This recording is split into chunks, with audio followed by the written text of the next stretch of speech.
Hey everyone, this is acyuta-bhava from Nightlight Astrology, and today I'm doing another episode on becoming a professional astrologer.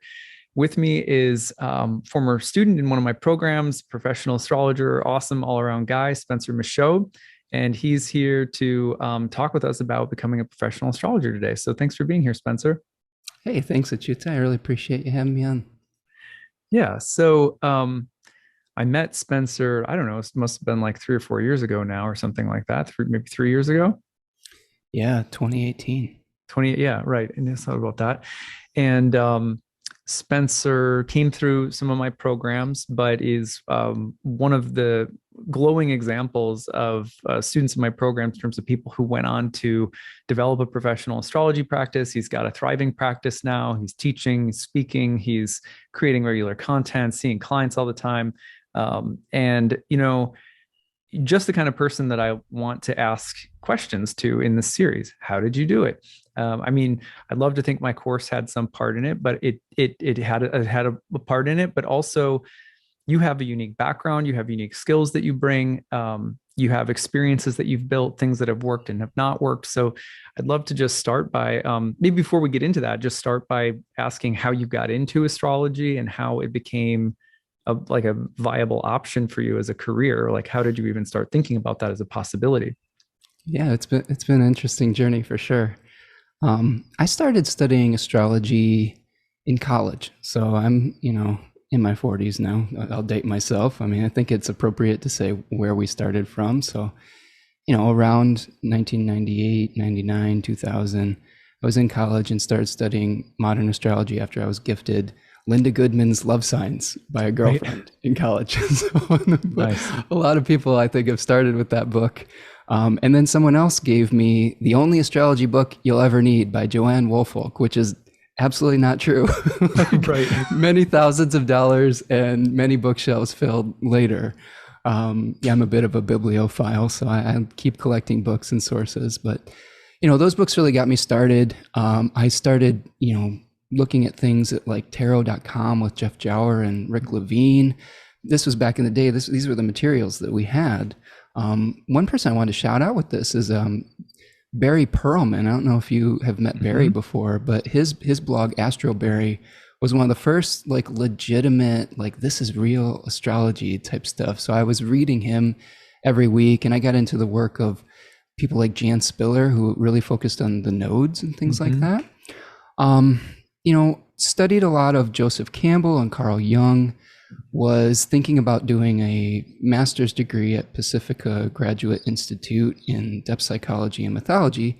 But life took a little bit of a turn, and I became a professional musician, had a child early in my 20s, and that changed some of my the way that I went about my life. And yeah, for 20 years, I was a performer. I did private lessons. I taught college classes in songwriting. I did community rec and ed guitar classes. Um, those were formative experiences that helped me deal with the public and become someone who was comfortable being in front of a microphone and comfortable communicating with people. Because when I first started teaching music, it wasn't I wasn't as comfortable being a public figure, and it really did take some of those experiences to help me feel like I could, share my wisdom or share whatever it is that I was interested in at the time. I had a really big shift around 2017 when I received a book on my birthday.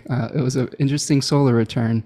I got Demetra George's Astrology and the Authentic Self, Mm. which was the first book that really mentioned traditional astrology. And it's a wonderful book for people that are looking to transition from a more modern practice to incorporating more traditional techniques into their practice. That book just blew my mind. Like Demetra just blew my mind wide open. Astrologically, I was going through a nodal return. So the node had returned back to Leo, where my north node is. Uranus was blowing up my ninth house at that point, and I was having a Jupiter Pluto conjunction in my third house. So Mm. in my learning house, right, where we're learning new things and techniques and whatnot. So I just started, trying to get my hands on any material that was traditional. I started listening to Chris Brennan's astrology podcast, which is where I first heard you. I heard an interview with you on the Astrology podcast. I'd been, I don't really dive into things halfway. So I was listening to 2 or 3 of Chris's 2-hour-long podcasts a day, just walking around my neighborhood. Because I'm fortunate that I had a flexible schedule, being mostly self-employed with being a musician, that I could take that time and be able to just throw myself into it, full long. That sort of led to a really interesting synchronicity where the United Astrology Conference was in a place that was within driving distance to my house. I live in Southeast Michigan, and the United Astrology Conference is sort of like it's a really big conference, sort of like the astrology Olympics, right? Yeah, Lollapalooza, the Olympics, whatever. It's huge. It's an enormous conference, probably the biggest conference in the world that's related to astrology. It only happens once every 4 to 6 years. And I wanted to go. I said, I'm going to go to this. I'm going to go to this and start meeting people and trying to network and just learn as much as I could. And I received a full scholarship from the Association for Astrological Networking, also known as AFAN. So they paid my way to go, and I stayed with my mom lives in Chicago, so I stayed with my mom to keep costs down and drove back and forth between the conference, and just was overwhelmed by all the amazing people that I got to meet and all the amazing lectures. And I was very much, it was showing me all the things that I didn't know at that point. I would say I was a serious amateur for a few decades, where I knew that astrology was something that piqued my interest because I could spend hours and hours and hours doing research on like astro.com. I would ask people in the grocery store what their birthday was. And like, I would start doing nodal readings for them because I was really into Jan Spiller's node book, and I basically had the nodes memorized, so I could be like, oh, your north node's in this, and pop off something weird at a party or something. But right. But really, when I started engaging with Demetra's work and with Chris's work and with working with you, it really showed me that this was so much deeper and so much more complex than I had originally thought, with a huge history that I didn't know really anything about. And when I was first starting learning astrology, this was right around the time Project Hindsight was still happening and formulating. So we didn't even have access to a lot of this material when we first got bit with the bug, So I started studying with you after UAC in June of 2018. We met there. We ended up hanging out at that conference you're talking about. Yeah, we had dinner. You took a few of us out to dinner, a few students. You were very generous. You bought us dinner, which was great. I was like, this guy is great, man. I really enjoy chatting with him. And I know that I could tell you were sort of overwhelmed. You were My Cancerian side of me. Yes, we were. And I'm a bit like that, but I'm a Leo ascendant, so sometimes the switch will flip on for a short period of time, and I can be like pew pew pew pew, like doing little finger guns.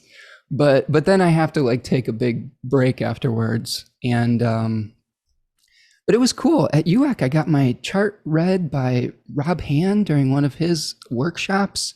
Chris Brennan took a look at my chart, and I just felt like I was having a really peak experience. It was one of the best times of my life, really. It was really a fascinating experience getting to meet all these people from all over the world.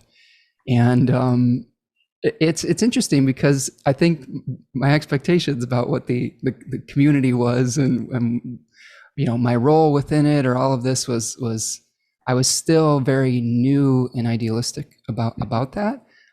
There's when you're going to the bathroom and you look over and Stephen Forrest is at the stall next to you, you're just like, oh God, what am I doing? So you don't want to talk to him. You gotta wait till you get to the lobby before you strike up a conversation. But those are the kind of experiences that I was having there, and it got me really motivated to start learning and working with you and your program. And I had heard a lot of different astrologers talk through Chris's podcast. I really want to make sure that I give proper credit to Chris because he really got me in touch with just this community in general and helped me to understand what options were. Like at that point, I really didn't even know much about like horary astrology. I wasn't really, I knew about natal astrology, and that was probably about it, you know. Right. And it was harder to get these type of resources, and he turned me on to all these different astrological organizations, what type of roles that people may play within the community. And then just hearing interviews with people like you helped me to feel like, I remember one awesome thing about you was I reached out to you about your program, and you sent me a video. You like sent me like a 10-minute video, like talking and like, you know, reaching out to me. I thought that was so cool. And really personal. The personal touch was something that I was looking for in a teacher. And that was what really stood out about your program and just you as a person, because you were, I think it's almost like you weren't really getting started, but your programs were still developing. Right. And, you know, when I came through your programs, it was still a very like, you know, intimate experience with smaller numbers. And you and I had a lot of back and forth. Yeah. And I think you probably still get some of that with your students, but it, you know, the process is a little bit changes, right? Yeah, for sure. Yeah, it's funny how yeah, that's something that attracted me too, was like in the beginning it was where was I making personal connections, and or who's, in a sense, what personalities that I resonate with as well. For example, Bob Schmidt or Chris or Dimitra or some of these people who it's not like I've had a ton of time with them, but for whatever reason, their way of doing things and their personality or their style or something like that really spoke to me. And then it's really helpful if you can actually meet them and spend a little time at conferences and things like that. It always, yeah, that always helps. Yeah, and you want to know, who you're working with. Sometimes there's going to be folks that you really resonate with, and then there's going to be folks that you don't, and that's okay. I think that one of the things that I'm really coming to terms with is that the astrological community, much like the music community, is just made up of people, and it's very diverse, and there's all sorts of different worldviews. There's all sorts of different demographics, age ranges, and we're not all, the same. We don't have all the same intentions. We don't have all the same values and morals. And astrology is just a tool to try to gain wisdom. And some people are using it for trying to help people. Other people have more, more self-absorbed type of ways of using it. And that's true of anything, like any tool. It's like, you look at a knife and you can use it to kill somebody, or you can use it to chop up some food and cook a meal to feed someone. Right. And I think that that's really true with astrology as a practice too. I went into it very idealistic, and there is this little burst that you get when you first meet other astrologers, because many of us have had this, we've been practicing in these caves, right? These like individual caves where everyone thinks we're weird, and we're like, we're trying to speak this language, and we finally get to speak a shared language with other people. And then we realize that there's different dialects, and like, okay, we gotta speak a different dialect here. But it is very validating when you can see that you are sharing this type of divinatory language with other people that don't think that you're that you've got three eyes or speaking out of the back of your head, or antenna growing out of here. It's that was a really great experience with UAC in particular. But like anything, you have a burst of energy, and then you can kind of come down back to earth a little bit, which is, I think, important. I think when you work with teachers in particular too, and you and I have gone through this too. We have an interesting relationship. It's a friendship. It was a teacher-student relationship. I think I like to put my teachers on a pedestal, and like I even did that with you for a period of time, and then we learn about how human we are as people, and then we can learn to relate to each other as human beings. I think that it's true for any of your heroes. I mean, I did this with musicians over and over again too. I would we lionize people. We put them on this, we deify them. One of the musicians I really liked was Jeff Buckley, and one of the things that was hard with Jeff Buckley is he died when he was young. So when we have these teachers, these inspirations that pass before we can even come to terms with the reality of who they are, then they get mythologized. I'm not going to die. No, I'm just kidding. Well, don't die. Like, I was worried about you at the Great Lakes conference. We had an experience there. Kidney stone at the astrology conference. Yeah, but even like, you know, like you've worked with guys like Bob Schmidt, and he passed. Yeah, he did, and that, you know, and it's difficult to take a person like him, who was such a huge figure within the astrological community, and who uncovered all these, or helped to uncover with a great team of people. We should acknowledge that. These wonderful techniques that help us to understand astrology in more depth, and to see him as a flawed human being, but also a genius. And you know, because he passed, it is hard for him to be able to add to the conversation now. And we have to kind of be balanced about how we even take in information from our teachers too. I think eventually when you study with someone, you take what you can learn from them, and it becomes a part of you. I did this as a musician. I would mimic the people that I wanted to learn from. And I would try to, you know, really pay attention to, like, Jeff Buckley's, the way he would do a falsetto, the way he would play a chord. And then I would do that with some new teacher and absorb that essence. And eventually you absorb all these different essences, and you can figure out what it is that really works for you and who you are within that. And I think that, right? Yeah, keep going. Sorry, keep going. Well, that's the key. And I'm sorry, you can stop me at any point. I'm just kind of get excited. No, I'm getting excited too. That's it's just such good points. Yeah. I mean, I remember, you know, when I was doing my MFA in creative writing, which was kind of like you had a background in being a musician prior to being an astrologer, and I had something similar in terms of studying creative writing before I became an astrologer. And it was very similar in the sense that you know, I mean, not just me, but all students in my MFA program were emulating their favorite writers, right? And then slowly finding your own voice.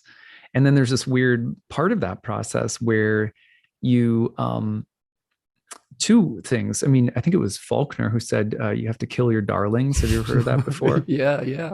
And it's like for probably for singers, songwriters, and any kind of creative person, it's a good saying, but that happens with your teachers to a certain extent as well. And not only teachers, but like schools of thought, you know, like modern astrology, you know, shifting to traditional. There's a way in which you sort of have to kill tradition or kill modern astrology, and you shift to traditional. And then after a while, there might be elements of traditional astrology that you have to sort of kill and revisit, you know, so it's might be, kill is like a heavy word, but it feels that way. Almost like, you know, if you meet the Buddha on the road, kill him, or whatever that saying is. There's something about that. And yeah, what's nice about it is what I've experienced in the astrological community. Actually, let's circle around to this, make it more overt. So one of the reasons I wanted to have Spencer on today was not only to talk about his background in astrology and just let you guys hear him speak, because he's just really has a lot of good things to say about professional astrology and his path to it, but also like what resources are there for us as students. And we're starting to get into that now by talking about teachers and, you know, conferences, and, you know, and I'm also thinking about like Facebook groups or professional networks, schools of astrology. And what we're talking about now, which is this idea that you're going to find people, you're going to study with them, you're going to emulate them. Sometimes you put them on a pedestal, as you were saying, which I certainly have done as well. And then there's a way in which they have to become human. Not necessarily they have to become villains, but they have to become human. And then they're or like you, and then sometimes you also have to reject things that you've previously embraced, and almost like keep going with that kind of a cycle. I'm wondering if you could say more about these kinds of things with regard to teachers, groups, conferences, the astrology community or industry at large. Like take us deeper into this kind of stuff. Yeah, I really, really like what you're saying about the process of learning with a teacher. And I would compare it to the same process that we go through when we're coming of age as young people, and we emulate our parents, you know, or we emulate, you know, people in our life. And then we get to that bratty teenager phase where we're rejecting, you know, what their values to find our own individual skills and talents and worldview. And eventually, if we're good kids, we come and circle back around and like make peace, you know. That's a good example. So I think that, you know, my own individual journey, I reject. When I started studying with you, I made I don't think it was a mistake, but I think it was the hardline view of rejecting a lot of the modern astrology techniques and saying, I don't believe in this, and this was wrong, and that was a hardline stance that I think for a period of time I needed to take. Like you even say this in your programs. Try astrology without the outer planets for a period of time, just to see how that system works. So what we were doing was we were narrowing our focus so we could really understand that facet of astrology, and then slowly adding back things and widening the circle once again. And I even went this with, I'm embarrassed to say this, but I even went through this with you as a teacher. Like I was like, Acyuta, just like, he's amazing, he's best. And then behind the scenes, like when I was starting to figure out some of my own pathways, I had to resist the urge to be like, oh, I don't agree with Acyuta on this. And like, right. And it was hard because there were some times where I was, full disclosure, like we talk as a community, and I would have talks with some of my friends like, I don't agree with this. I don't agree with this thing. Right. But I had to circle back around and be like, I have my own things that I want to develop. Like I've kind of gone down a path where I do things like the decans and the fixed stars, and those things were really interesting to me. And I had to kind of start incorporating those things in and finding my own voice. And to be able to not burn all the bridges when you're going through that phase is really important. Right. And I'm really glad that we've remained friends, that we're like, I think this is the better way to be in this astrological community, because at the end of the day, what we do is very specialized. And even if we disagree on some small, like technical things, which in our minds is not small. Right. They're like these huge house systems and all this stuff. Right. But at the end of the day, we're all, I think, diviners that are trying to hopefully help people get closer to wisdom. And we are all speaking a language of the stars. And I think that when we uplift each other, like we're doing today, we uplift the study of astrology in general, and realize that there are different dialects of a similar language, or even different languages spoken within the same country. We can be citizens of the same country and speak a different language and be able to relate to one another. Right. And I will say one book that really changed my view on this too, because I've since really softened my stance on hardline technique. Not that it's a free for all, and we've talked about this. Like, there's definitely some things where we can say, well, we're not going to use the outer planets as sign rulers, and that doesn't really work, right? Right. But there may be some other things where The Moment of Astrology by Jeffrey Cornelius was really pointing out the divinatory nature of astrology, where he was through some very poignant examples, pointing out that even the possibility, now this is what really blew my mind, the possibility that even astrology itself may not even be completely time bound, which I think is like, if you're an astrologer, like, wait a minute, it's all about the study of time and timing. And he was showing examples of charts, like horary charts, that were representing various things in his life that were completely out of time context. And they were oracular omens that were speaking. And the concept of entrainment, and we've talked about this too, is really important. I like to think of the divine, and people are going to have various ways of describing this, but I like to think of it as the radio receiver, where the divine is an all-powerful, omnipotent divine. Are we going to limit it to one frequency that it can reach us and connect us to? There was the movie I think we were talking about at one point. Was it Contact, where the alien was like shifting the language that it reached out to? Arrival or Contact? Arrival. One of those two. It was one of those like alien, let's communicate with them movies. Right. Yeah. But it was in training whatever language it was trying to put out there in a way that it could be received by humanity. Right. And I think that the divine is doing that with us as well. we can entrain ourselves to things like astrology.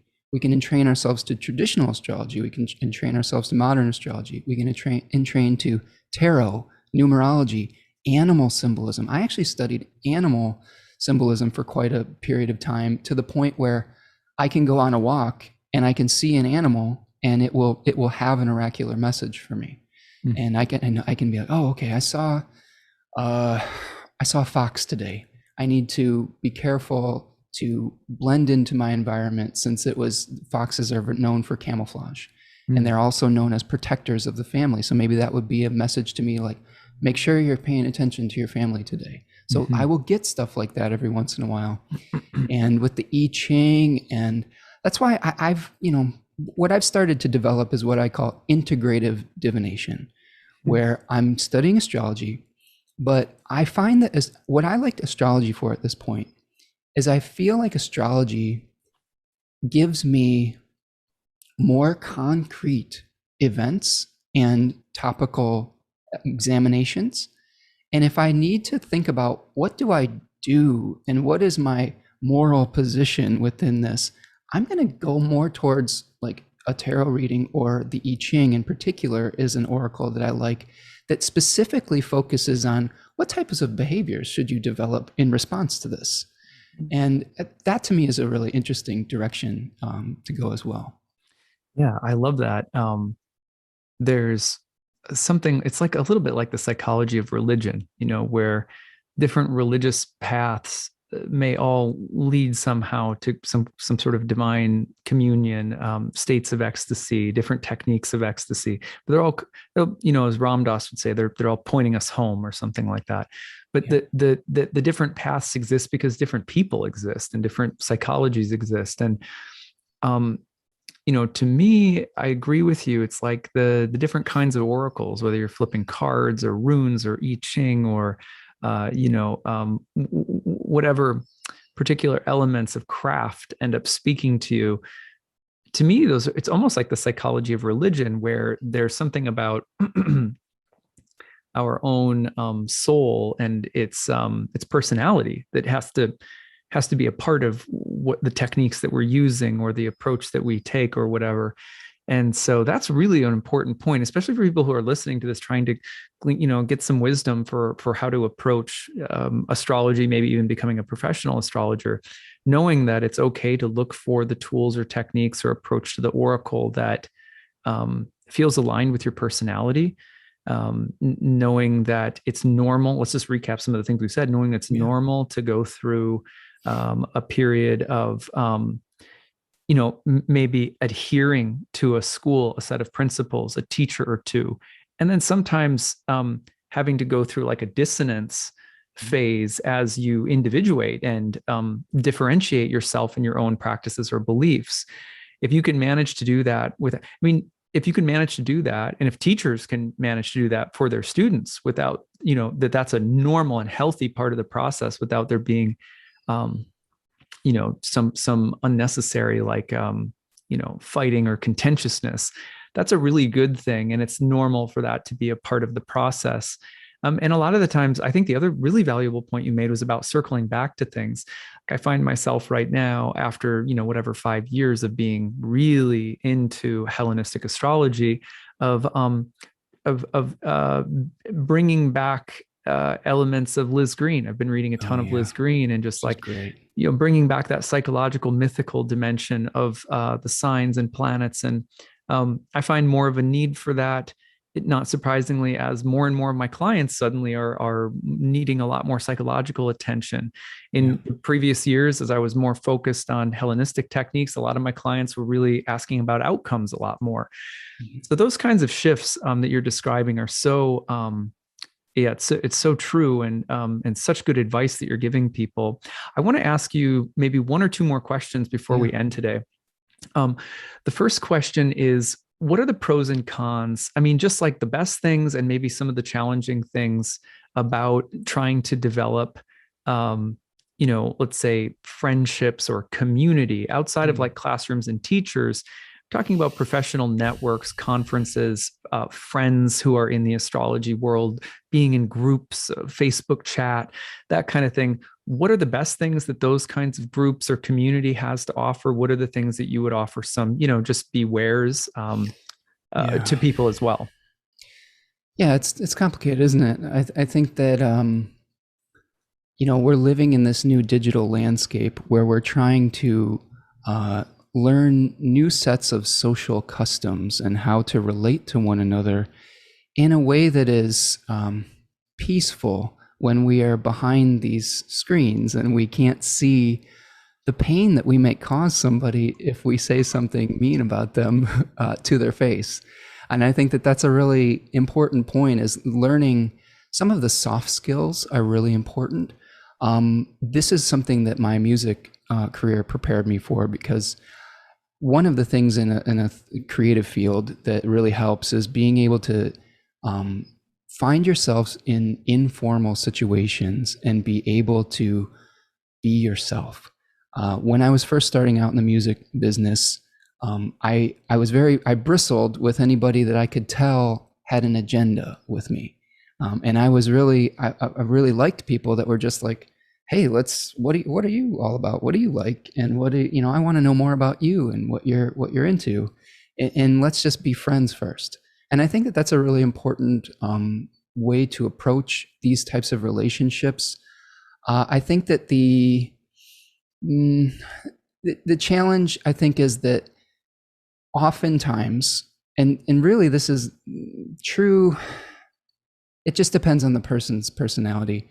What I was going to say is that oftentimes people who study these things tend to maybe be less social and go off into their own like little private sectors and want to read and want to be in their own little world sometimes. But I'm finding that that's not always completely true. There are plenty of extroverts in the astrological community that thrive on being talking with one another. I tend to be a little bit of a mix. I like talking with people and I like exchanging ideas, but I definitely need some recharge time too.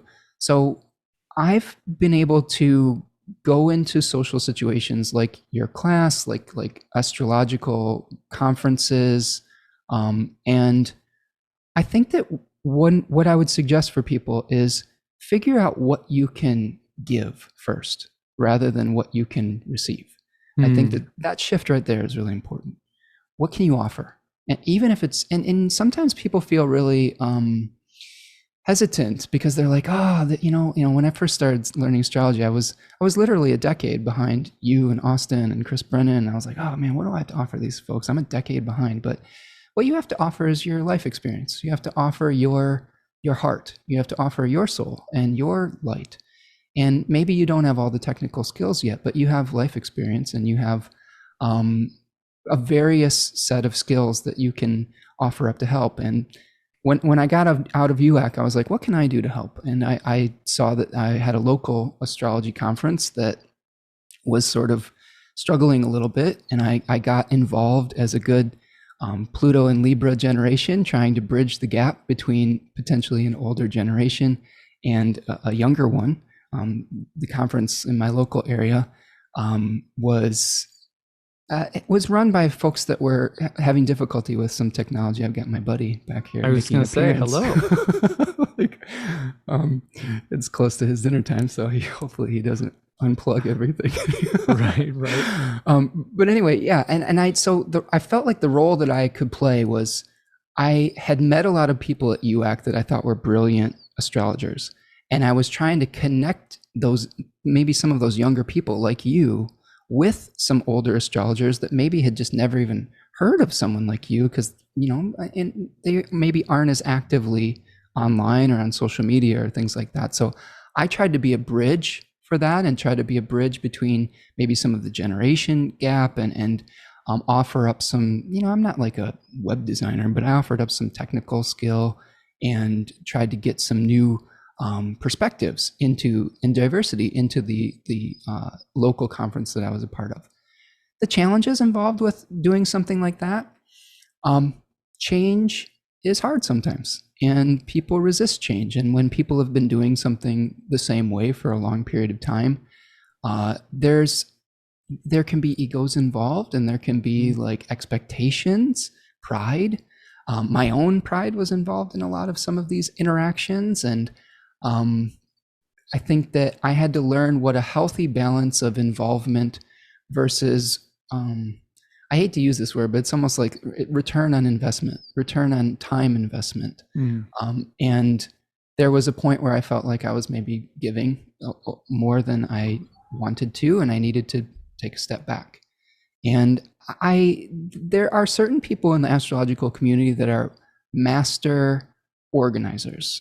And I think that I do have skills with that, but my real love was research and study and teaching. I love teaching, I love researching, and I wanted to be more in that vein than in the, I don't know, like the conference organizer vein. Does that make sense? There's some people that are really good at that, like Laura Nalbandian at Norwalk, and people. She's like a superstar when it comes to that kind of thing.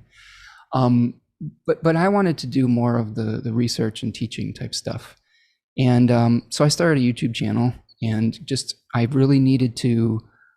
It started slow, and I just had to have more of a consistency.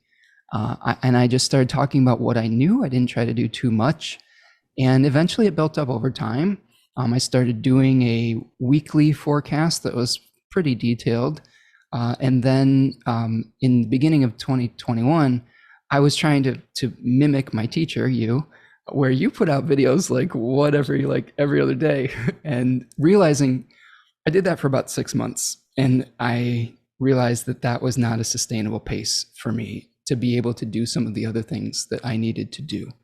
And bless you, you somehow are making it work. It is amazing to watch your productivity. It's true. Everyone has their own, how regularly do you do readings? How many do you do? How often do you teach? How often do you create content? And figuring that out, what that's going to be for yourself. And there's different, the community has different ways of holding up different options for what that might look like, which can be a helpful thing that the community has. Another way that you have to kind of find yourself, I guess. Well, and I'll tell you what I have kind of settled on, and I've found a lot of success with, is I really like talking to people. I was doing a lot of like solo shows where it was just me talking for 2 hours sometimes, which was a long period of time. And I really enjoy this format, this like interview back and forth, bouncing ideas off each other.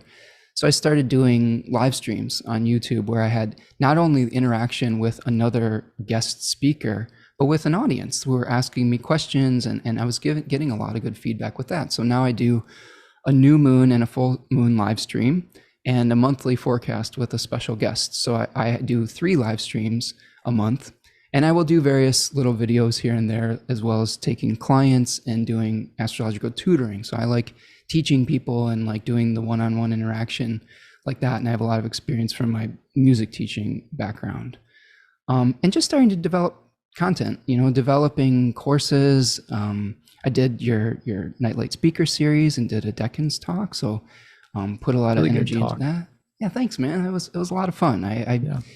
There's some great resources out there if you want to start developing content. Like one thing I can point people towards if we want to get into some practical things is Canva.com is a website where you can make all sorts of different social media posts. I made my entire presentation on Canva.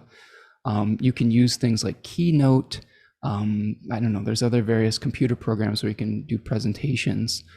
But I have these kind of things called focus notes. They're these wonderful little spiral bound things that have nice little Virgo sections where these are all my notes for today. I always like to be prepared. I never go on an interview or I never go live without at least 2 or 3 pages of notes. Even if I don't use all those notes, I want to be over prepared than under prepared. So I have that's sort of my modus operandi, and that happens with clients too. And not everybody needs to do this. Everybody's process is completely different, but I do two pages of notes for every client that I come across, because I want to be over prepared than under prepared. But like I said, everyone has their different role. One thing I wanted to point out, just circling back to advantages and disadvantages of community, the astrological community is more diverse than ever. I think we're seeing more, much needed representation that is coming up, and more equality as far as that goes. And I think that there are so many different ways to be a person, and there will be just as many different astrologers that may be someone that you can talk to that will have empathy for your life experience. I think that not every astrologer or not every person is going to be able to completely relate to someone who has a very different background or life experience. And the good thing is now you can find an astrologer that may be able to do that for you and be able to relate on that level. And I think that that's one of the keys about becoming a professional astrologer and realizing that you are going to be able to fill some sort of niche for somebody based on your life experience, maybe whether it's through, if you're a parent, or if you have more of the, Black, Indigenous, people of color background, if you have some kind of background with working in corporate America even. I know some astrologers that are doing consultations with businesses because they had business experience in organizations. So it's everything, right? Yeah, there's certainly like more now than even, when I started, I was impressed the first couple of conferences that I went to that it was pretty diverse, but it's gotten remarkably more diverse in the past 10 years in terms of the different life backgrounds, orientations, cultures, races, religions, et cetera, that you see represented at astrology conferences, and in the, astrological community at large. So that's certainly a good thing.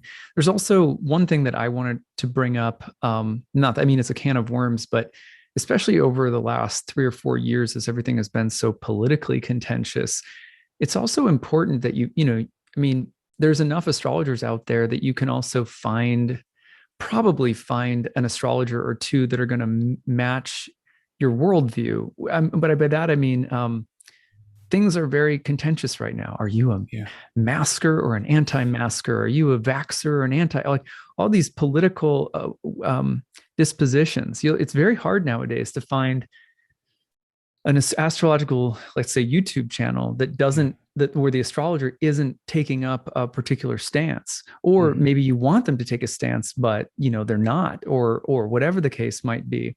And that's another thing that's pretty cool about the astrological community. Also, one of the minefields maybe is astrologers are political animals too. We're going to bring our own bias, our own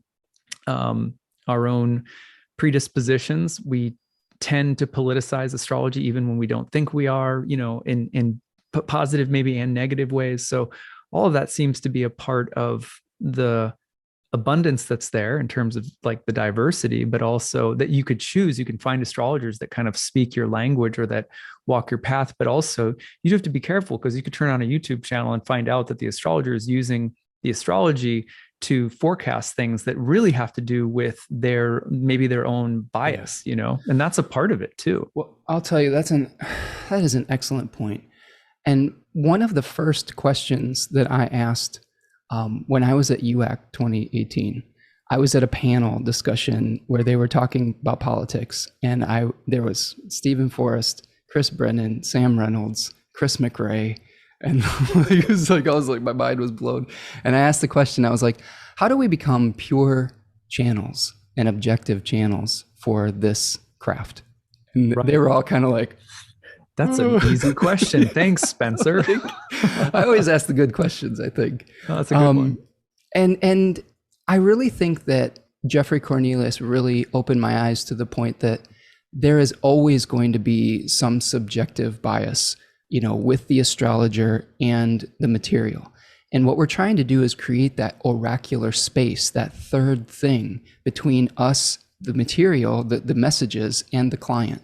It's this other thing. Mm-hmm. But it is impossible, completely impossible to be completely objective.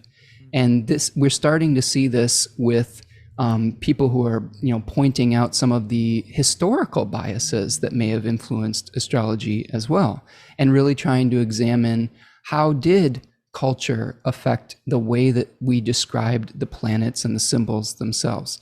And that's why I think it's really, really fundamentally important to understand the history and the cultural context that whatever oracular system you're using is coming from, so that you might be able to both appreciate where they're coming from, but then also make the necessary slight radio adjustments to make it work for a modern day client or teacher-student interaction for the values that we have today.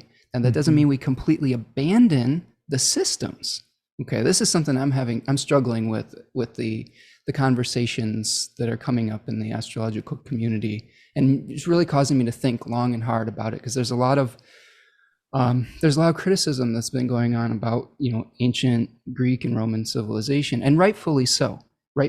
There is definitely some biases that we have been seeing on how we view planets and talk about them. And how do we preserve what is fundamental to the system itself while also making it accessible for a modern mindset? And what do we discard and what do we keep? And that, I think that's the real point we're at with astrology, is we've uncovered a lot of this old stuff in the last few decades. And now we're saying, okay, now we know for the most part what the technique is, but how are we going to utilize this in a way that really works for people, rather than makes them feel less than or limited or things of that nature? The challenging part is that there are some circumstances in your life where you do have to come to terms with the fact that you don't have all the power and you don't have all the agency. And sometimes what you're learning is that you need to endure and accept it, and that's when you come into alignment with the Tao. That's when you come into alignment with the natural cycles. It doesn't mean you allow yourself to become a victim of abuse, but it does mean that sometimes there will be things that are out of your control that you have to tap into humility to be able to endure.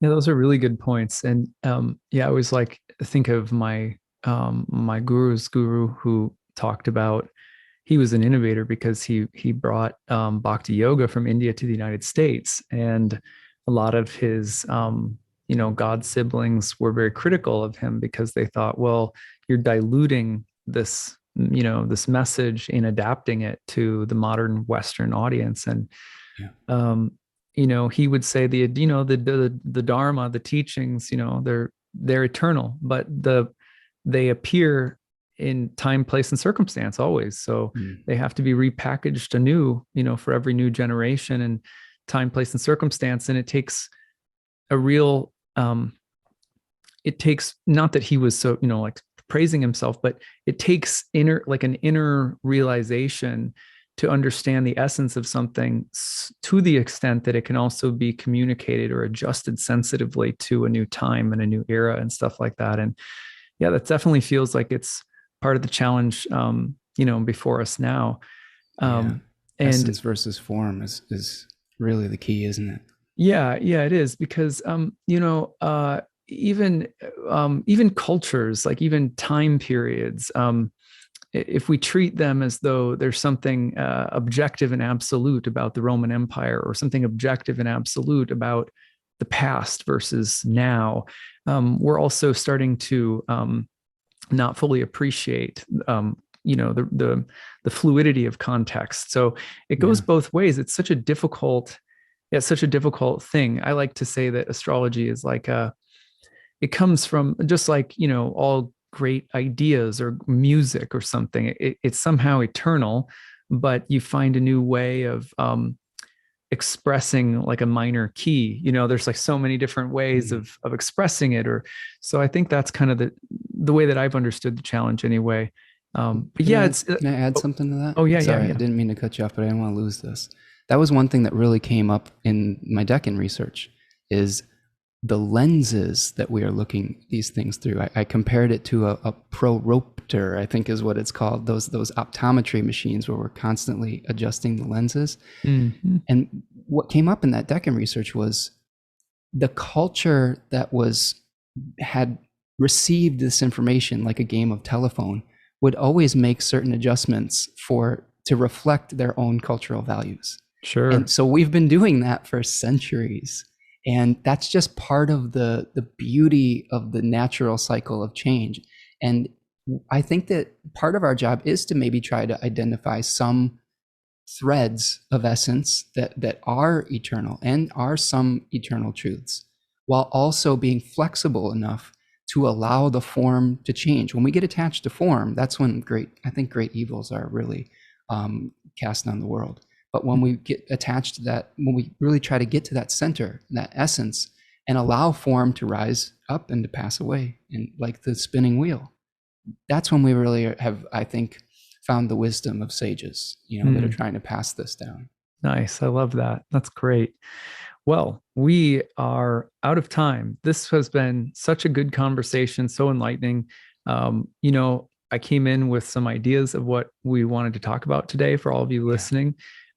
Hope we achieved some of them, talking about some of the benefits of, astrological community, all sorts of aspects about what kinds of resources are out there, how you navigate your interaction with those resources, how you develop as an astrologer, kind of the ebbs and flows of the different ways that teachers and schools and ideas enter and come and go.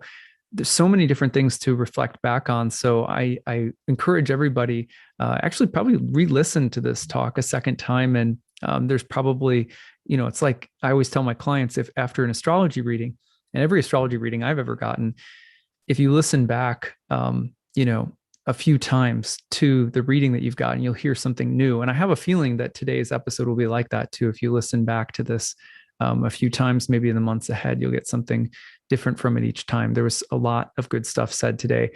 And thank you, Spencer, for being here and bringing all of these things with you for us to hear and to think about today. It's been a pleasure to have you. It's been awesome to see your practice just be so fruitful and doing so well. And to have had a part to play in that journey for you has been a real honor and a privilege. And it'll be good. And I've been on Spencer's show before. I highly recommend you go check out his YouTube channel. Spencer, tell us all the places where people can find you, what you're up to, just anything else like that, so people can connect with you. Yeah, thank you. It's you can find me at spencermichaud.com, where I post all of the videos that I make. My YouTube channel is called Spencer Michaud Astrology.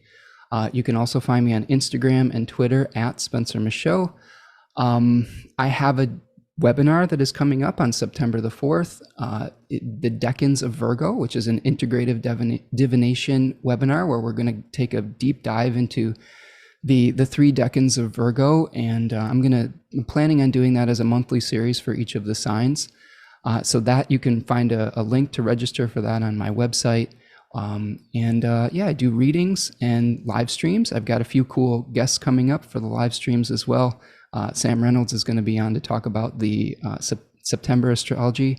And I've got a few of my friends from Astrology Victoria, Dulcie and Tatiana, that are going to come on and talk about the new moon in Virgo. So that's all the stuff I've got. I do tutoring as well. If you're taking, some astrology courses and you need some help to figure things out, I'm always happy to try to take something complicated and simplify it and be a communicator of those ideas. Nice. Thank you so much for being here again. And thank you everybody for watching. If you guys, by the way, want more resources on professional astrology, there's a lot of other episodes in this series you can go back and watch. I think we started this series almost a year ago at this point. And so, every episode is a new chance to hear a different astrologer and hear about their journey and their thoughts and advice about professional astrology. So again, Spencer Michaud here with us today. It's been really fun, and we'll see you guys next time. Take it easy, everyone. Bye.